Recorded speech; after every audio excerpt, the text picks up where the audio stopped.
Right, good day everyone. This is Fraser CentrePoint Trust private placement to acquire more NEX. Right, dated 26 January 2024.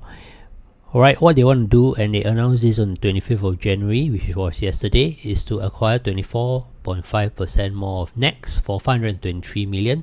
This will increase their effective interest in NEX from 25.5% to 50%. Right, so they own half the mall now. Alright, so they value the property at 2127 million, right, which is the average of these two valuations by these two different companies. Okay, net property income is approximately 4.8%. Right, they are funding this acquisition by private placement and debt financing. Right, so why NEX? Right, number one, it has still long lease left. Right, it's a 99-year leasehold property. Right, and it has 84 years left, so quite long. Right, 7 levels of retail space, 100% occupied, which shows how in demand the space is. Okay, car park. Okay, the connection to public transportation, I think, is a very strong point. Alright, besides being next to a bus interchange, it's also an MRT that's connected to 2 lines. Right, so there are 2 lines feeding this Serangoon MRT station, which is next to NEX. Right, so despite the occupancy of NEX being 100%, management seems to be very confident they can actually even grow the rent further, right? Because they can do AEI, tenant remix strategy, as well as rent improvements, right? So management seems to have confidence to improve the rents that they can collect from from NEX, even though it's 100% occupied already, right? This one day later, 26 January, FCT announced that the private placement has strong participation, right, from the institutes. Okay, that means to say the the people with big money actually support this move, right, and they're willing to put money at $2.18. Right, currently the price is around $2.22 if I remember correctly, and the day before it was $2.30. Right, so there is a drop clearly, but the drop isn't too substantial, and I don't think it's that big of a deal, the drop in price. Right, so moving forward, why NEX? Right, so excellent transportation links, we talked about that.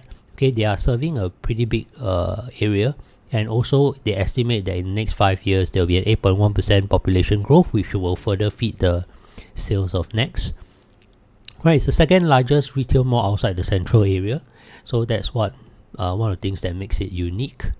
Right, and we look at valuations of NEX. I'm just trying to figure out why they're trying to buy NEX at this point where I think most people are worried about gearing. Right, so if I look at valuations, right, at acquisition, when they first acquired NEX, it was 6 February 2023, it was 2077 million. Right, then it has moved on to 2100 million in 30th September, and finally now is 2127 million. So you can see the valuations keep going up. Alright, and that's one of the possible reasons, I guess, that they want to acquire it now, right, rather than later, which it will become more expensive. Right, so we talked about FCT before, how their plans, or they have actually divested Changi CentrePoint and Hectare REIT to drop their gearing. If I remember correctly, they dropped their gearing to something like 37%, right, and we talked. I was saying that I thought it was a good idea considering the current conditions, right? So the acquisition of NEX, I'm not sure if it was planned, right, that they would divest these two to buy NEX, or the decision to buy NEX came later, right? But in any case, since they are spending actually more money here than how much they got for these two, right,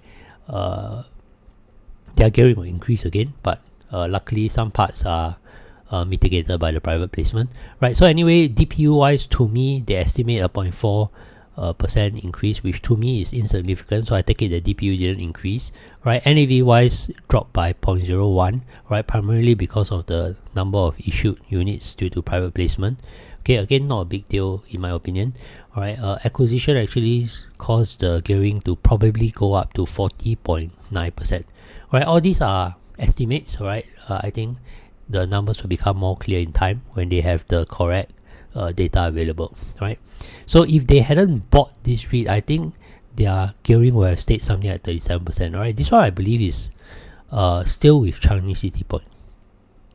Right, so with that, we'll think about whether this is a good acquisition or not.